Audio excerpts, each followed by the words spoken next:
Welcome to Perspectives, a podcast where the clergy women of the First United Methodist Church of San Diego share their musings on scripture, theology, and what it has to do with us. Hi, everyone, and welcome to another episode of Perspectives. I'm Reverend Brittany, and I'm here with Reverend Trudy. Welcome back, Reverend Trudy. Thank you. Good to be back. Good to have you back. We're continuing in our series, The Christ-like Journey, and this week we're saying that Jesus touched unwell people. We are reading from the Gospel of Luke, chapter 17, verses 11 through 19, and we're reading from the Common English Translation. On the way to Jerusalem, Jesus was going through the region between Samaria and Galilee. As he entered a village, 10 lepers approached him. Keeping their distance, they called out to him, saying, "Jesus, Master, have mercy on us." When he saw them, he said to them, "Go and show yourselves to the priests." As they went, they were made clean. Then one of them, when he saw that he was healed, turned back, praising God with a loud voice. He prostrated himself at Jesus' feet and thanked him. He was a Samaritan. Then Jesus asked, "Were 10 not made clean? But the other 9, where are they? Was none of them found to return and give God praise except for this foreigner?" Then he said to him, "Get up, go on your way. Your faith has made you well." Reverend Trudy, 10 were clean, 1 came back. Let's talk about it. Okay. This is one of those stories that makes me remember just how much I love Scripture, right? And how much is in the depths of these passages. And sometimes we read them and we pull off the first thing that comes to mind and think it's all about that, but there's so much more. Yeah. So much more in it. From the very beginning. He on the way to Jerusalem, he was going through the region between Samaria and Galilee. That's a no man's land, right? It's a borderland. It's a land where it's not yet Samaria, it's not the Galilee, and this story is only told in the Gospel of Luke. And I think that in itself tells us that Luke cares about those on the border. And we see that throughout his gospel. And that the fact that Jesus is going to the border, to the edges, and finding the people there, that's all about what Jesus is doing in his ministry. And Luke just does a beautiful job of really highlighting that in everything that he writes in both Luke and in Acts. And this is one of those stories. He's crossing not just the geographical boundary, but he's also crossing social boundaries as the story unfolds. That's the word.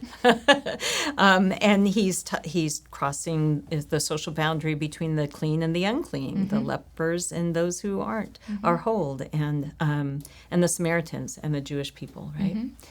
And I came across the writing of a Chicana writer and activist, Gloria Anzaldúa. I probably messed up her last name. My apologies. She lives near the U.S.-Mexican border, but she says that borders are a psychic, social, and cultural terrain that we inhabit and that inhabits all of us to some level, of some degree or another. And she says borders are set up to define the places that are safe and unsafe, to distinguish us from them. And a borderland is a vague and undetermined place created by the emotional residue of an unnatural boundary.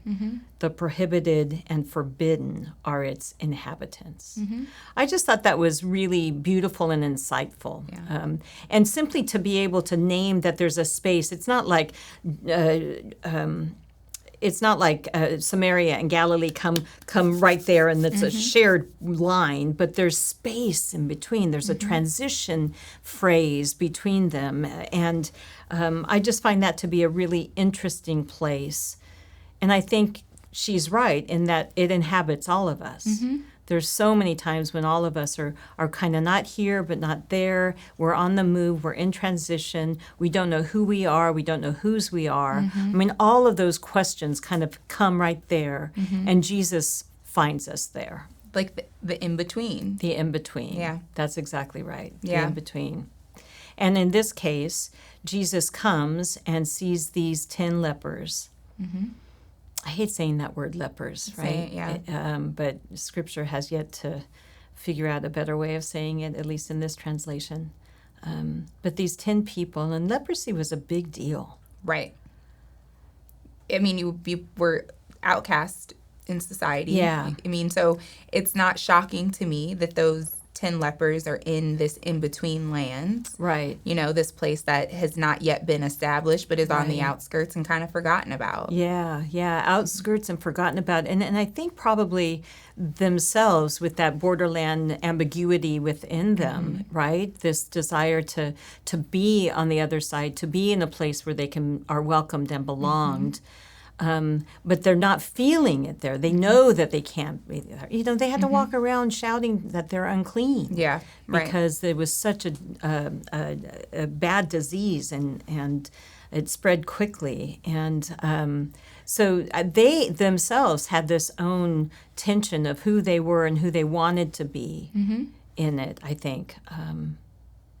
Yeah. And I also think that it's the significance is that, I mean, for me, in thinking about the 10 lepers as opposed to just the one, is that they were obviously having to cultivate a community for themselves in the in-between land, right? And so they had, you know, their common shared experience was to be outcast by whichever country or society that they were living in to this region of a place where nobody would go to. That's right. And so when society puts you on the margins, right? The margins and the border to me are pretty much the same thing. When you are a marginalized community, you have to create community, and there are boundaries that you have to cross in order to create community, right? Like you and I, when we were talking at lunch briefly today, we haven't gotten that far yet, but Jesus says, oh, he's a foreigner, you know, everyone except this foreigner. So the question is, were the other 9 not Samaritans as well? Were they Jewish? Right, and if that's right. the case, Jews and Samaritans would have never associated with each other unless they were confined, unless the leprosy was this marginalization that they carried was the unifying connection, right? Yeah, and I think yeah. that often happens. Yeah, absolutely. Poverty is one way that Absolutely. you see that, you know, like poverty goes over and beyond just racial dynamics and cultural dynamics, right? Like poverty impacts so many different people across those regions, and that's kind of a community that's you have to create within that particular margin. Right. I think some of the people that I have known in my life that build the greatest community among strangers are gays and lesbians, you know. And I think about, because of the marginalization that can happen to communities like the men with leprosy or the gay community, it takes some risk to invite people into that space, right? And to see these 10 lepers see Jesus and call out to him. Somehow they knew he was somebody that they could take a risk on. In fact, they call him master, and that's only what the disciples called him. Nobody else would call him that. It would more just be rabbi. Right. But they reach out. They reach out to him. They had no idea whether or not he was a safe person. But they had to take that act. And, you know, as a Jewish person, this rivalry between Jews and Samaritans was strong, centuries long. And it was all around these ideological differences that developed because they were in geographical differences, different places, right? And so they had a different way of expressing their Judaism or their faith in God, worshipped on a different place, different mountain. And so in sight, you know, they came from the same ancestry. What's that word? Ancestry. And so I'm not sure they would have noticed that Jesus could have been a safe place, a safe person, but they did somehow, and knew that he could be trusted and invited to be a part of the conversation about their status.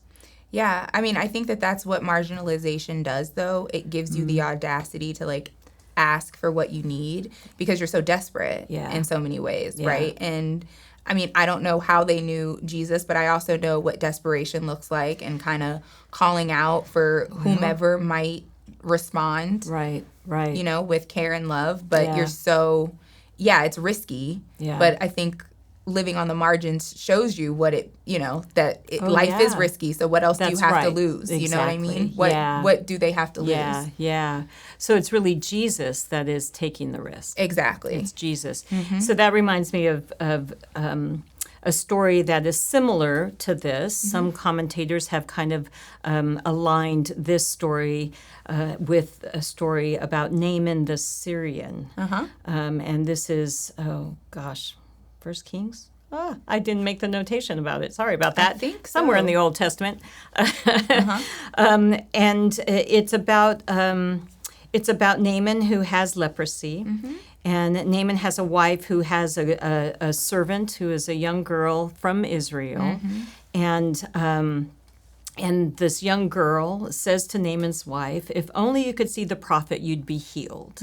And so somehow, I think the wife must have sent a letter to the king of Israel. The letter gets to the king, and he opens this up, and he's asking in the letter, asking for healing. Right. And the king, though, this I think is really interesting. The king, according to Scripture, tore his robes and said, am I God? Can I kill and bring back to life? Why does this fellow send someone to me to be cured of his leprosy? Right? Wow.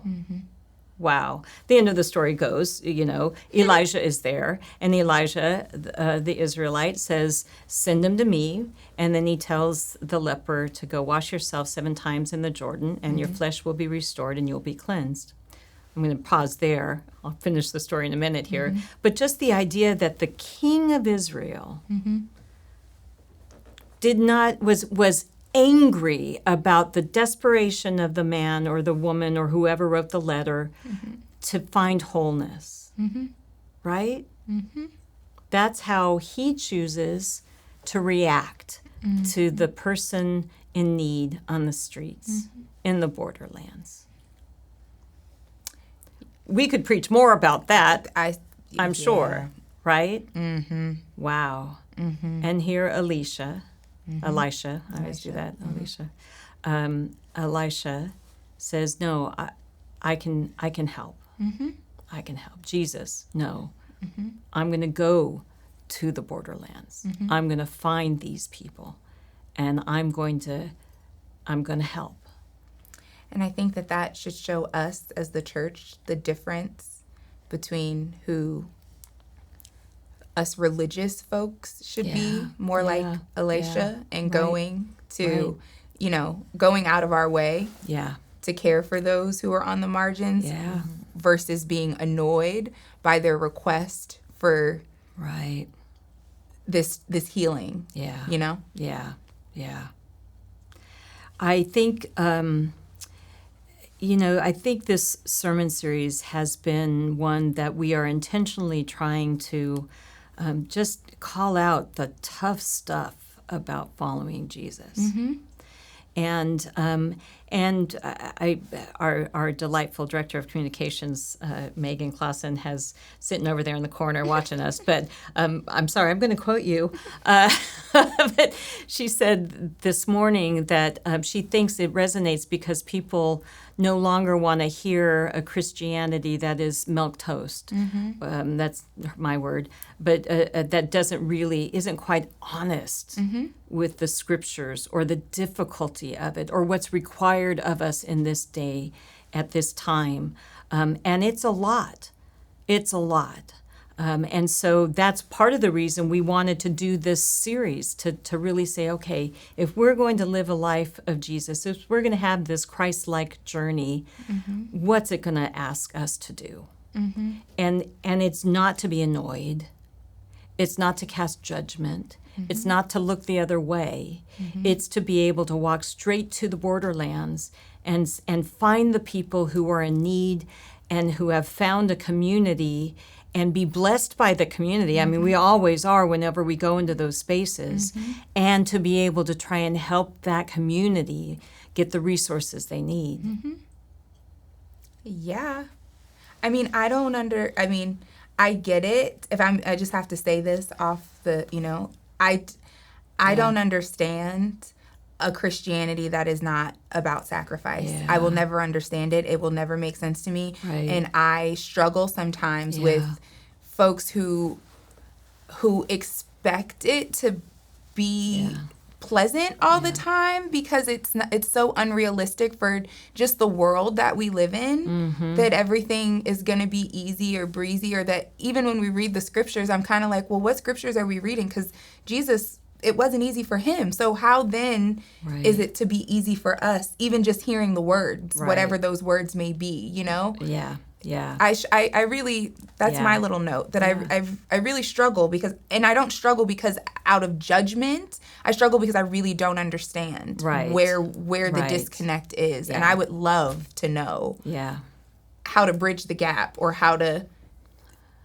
I think our sermon series is obviously a way to do that, but I've struggled with that for a long time. Well, and it's interesting because I think there's a lot of churches out there who will offer judgment and criticism for the way in which we don't follow, and that's certainly been part of our Christian history, right?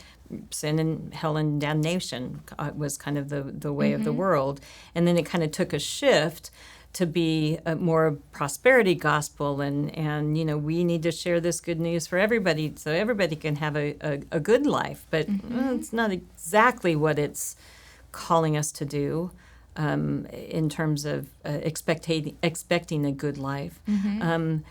But it's a gospel that is both the challenge and the difficulty, but it's also the grace and the reward, if you want to call it that. I don't like that word very much, but it's the outcome of following and doing the hard stuff that makes life so much richer, so much more whole, and that is worth it. Yeah. And there's always the grace that gives us the strength and the gifts to be able to respond in ways like Jesus. Always, right? We have a harder time remembering all of that in one. Because I think it's a both and. It's a mixed bag. Yeah. And I think that, at least in my experiences, people who live on the margins, not people who vacation there, but people who live on the margins and who have had to create lives for themselves on the margins, understand that sacrifice a little bit more acutely sometimes. Right. And understand the blessing that comes from, Oh my gosh. Yeah. I can remember being on a mission trip to Costa Rica or Guatemala and having the community that we were there to help build the church for, right? Open up their homes and feed us. It was the best meals I've ever had because I was starving. We worked so hard, right? But it was a give and take. Right. And they opened their hearts generously. It was beautiful. Yeah. I'm going to come back to the story and tell you how the story of Naaman ends, right? Elisha says, go wash yourself 7 times in the Jordan, and your flesh will be restored, and you will be cleansed. But Naaman went away angry and said, this is the scripture, I thought that he would surely come out to me and stand and call on the name of the Lord his God, wave his hand over the spot, and cure me of my leprosy. My God. Right? Naaman eventually encourages or is encouraged by Elisha and his servants, and he does what he says, and he is restored. Clean like that of a young boy, as the scripture says. But that first reaction, right? You've got that first reaction of the king that says, oh my gosh, I can't believe I have to think about doing this now, right? And then you've got Naaman who says, oh my gosh, you want me to do something about this, right? My God. Wow. Can we talk about how that's all of us at some point in our lives? We always find it difficult to actually do the things that will heal us. Or to respond, or even believe that we can when there is a need in front of us. Oh, absolutely. Right? Oh, yeah, all the time. Like, I have really bad anxiety, and my therapist, everyone should have one, would say, you need to work out, you need to get some of that energy out. And I would be like, okay, right. Okay, that's going to help my head, sir. And when I did it actually works. And I'm like, if only I had done it sooner, right? But I think that, like you said, there are times when we get in our own way. We ask for this healing, we ask for this change, but we don't realize that, like, it's not just a magic wand that's waved or words that are spoken, that it requires our agency in that too, to be a part of that healing. I always say, to myself, no one's going to come save you. Right. Honey. And I think that's that whole scenario of the people who need the healing acting is also in the story of Jesus. Right. And the 10 lepers, right? Because Jesus says, go to the priest, right? There you go. Now, if I were as I read this story, I think, go to the priest, but the priest is going to look me over and going to see the leprosy and going to say, yeah, you still can't come in. Sorry, you're still outside of the community. Right. Right? But somehow, as they went, they were made whole. Right. Right? But if it were me and I said, the priest is just going to say, no, I'm not going to bother going. Right?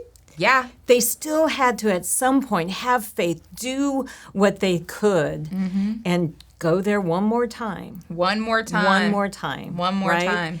And it's when they're on the way to the priest that the one Samaritan looks and sees that he's made whole, and then he turns back, and rather than continuing on to the priest, enjoying excitement, right? He turns back to Jesus and says, thank you. Right?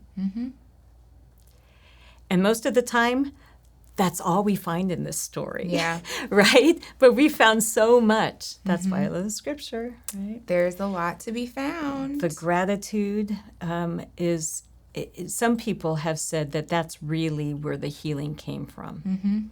The gratitude.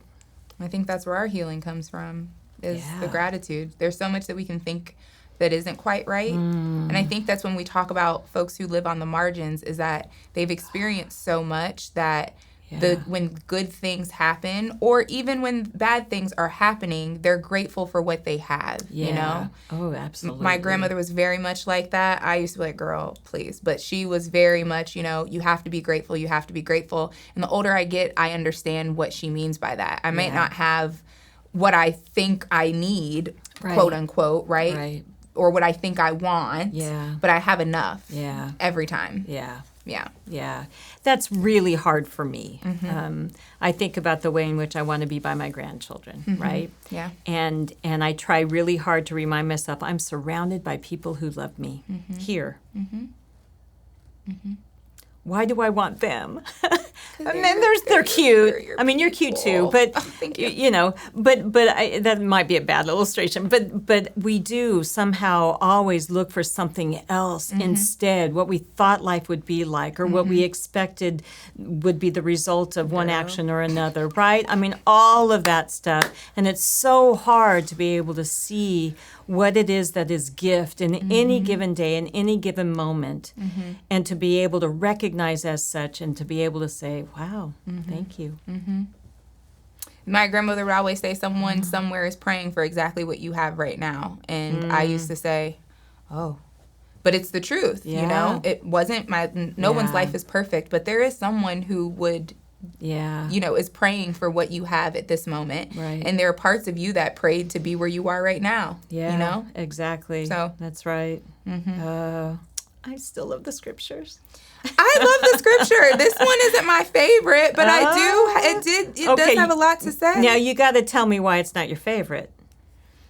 I just prefer Hebrew scripture. Oh, I like in Old general? Testament Old scripture. Testament. I like Okay. Jesus. You know what I mean? It's the Christ-like journey. Well, we're following him. I hope you like Jesus. I do. You might be in the wrong profession. Exactly. All right. Exactly. So can you tell me where Naaman is in the scripture, Old Testament? Because, there's a lot of books in there, and I can't. Now she's putting me on the spot. No, okay. I don't Just know checking exactly. To see how I much think you it's love. Kings, though. First or second, but I think so. first. I think so, too. I'm going to Google it while you say the question. There you go.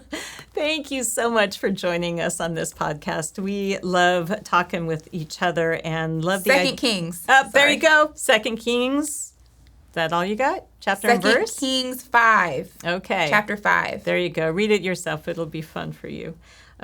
Thank you so much. We're humbled that you would have an opportunity to think this is enriching your life because we stumble on our words an awful lot. Thank you for your grace.